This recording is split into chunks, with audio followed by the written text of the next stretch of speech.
Hey everybody, Mr. Fazio here. How you doing? Um, Wanted to talk to you a little bit about some new assignments coming your way.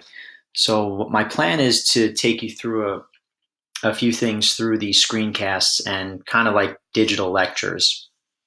Now I'm going to do that through Google Slides, as if I were in front of the class on a normal day and we were taking some notes, which you do not have to do. All I want you to do is listen. I'm going to upload these screencasts. There's going to be probably 3 of them. And what I'm going to have you do is use the screencasts to answer some questions and define some key terms. The good thing about the screencast is you can pause, rewind, and really control this however you want to. So you'll have access to my lecture and the slides that I'm lecturing. So many of you have completed at least the first assignment. Many of you have completed the first 2 assignments that I posted about the Prophet Muhammad, right, the founder of this religion of Islam, and then a reading on the major beliefs of Islam, all right, and some of the practices that Muslims, who are people who worship Islam, that they follow. So I want to, there was a map in one of the assignments, but I want to give you guys a little bit of geographic context, which is, something that we've talked about a lot, where something happens and why it happens there. So just to give you a frame of reference for where this all starts.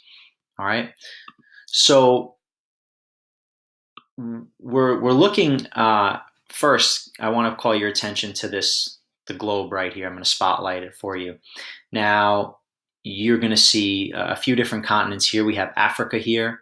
We have Europe, and then which blends right into Asia, this giant landmass. My mouse right now is on India, and where we're really going to focus on is Southwest Asia, particularly this giant boot right here that you guys see. And this giant boot from this zoomed out view is actually this giant boot, or this kind of wedge right here. This is the Arabian Peninsula. All right. This is where the city of Mecca, you can see right here, should sound familiar to you. This is where Muhammad was born, right? And where he was told that he is the prophet, the one designated to spread this new religion. So why is it called the Arabian Peninsula? Well, it's home to many people who are called Arabs. And Arab tribes are kind of scattered all over this area.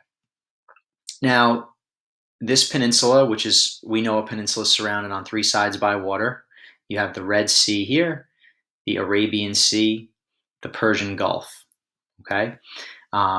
This area is very dry, made up mostly of desert, very dry plains, flatlands. And Arab tribes would come into contact with other nomadic herders, people called Bedouins. And these herders looked for grazing lands for their camels, goats, sheep. They competed with one another for water and grazing land, and this often led to fighting. But these Bedouins also, these nomadic herders, also traded with a lot of these Arab tribes in some of these towns, or what they may call oasis towns, where you did have some more access to resources and supplies. Remember, one thing we talked about with deserts is deserts can be a barrier to invasion, which is a good thing. It can also isolate people. Groups of people don't want to necessarily invade in a desert because there are scarce resources. There's not a lot of water. There's not a lot of access to supplies in most places. So this is the area where Islam is going to spread. Eventually, okay, Islam will take over the entire peninsula. Now, you're going to notice some other cities on this map too. You're going to notice Jerusalem. I'll circle here, which is the Holy Land for Jews and Christians and Muslims as well. You are going to definitely notice Constantinople. That was the capital of the Byzantine Empire. Now, this map is showing you territory that's controlled in the year 600. Now, you can see that the purple represents the Byzantine Empire, and the land that they controlled, right? All over here, right? I'll try to outline it for you best as I can.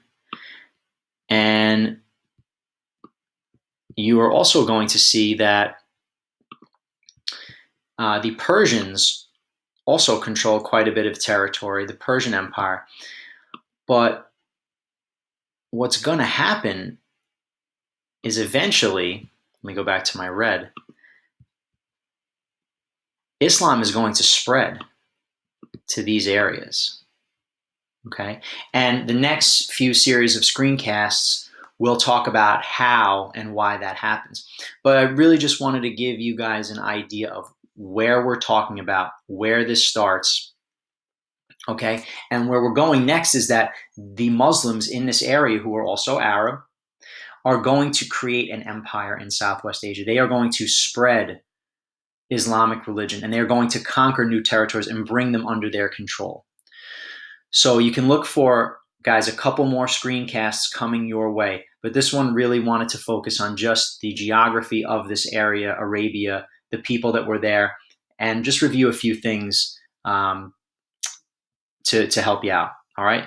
So keep an eye out for some of those other screencasts, and I will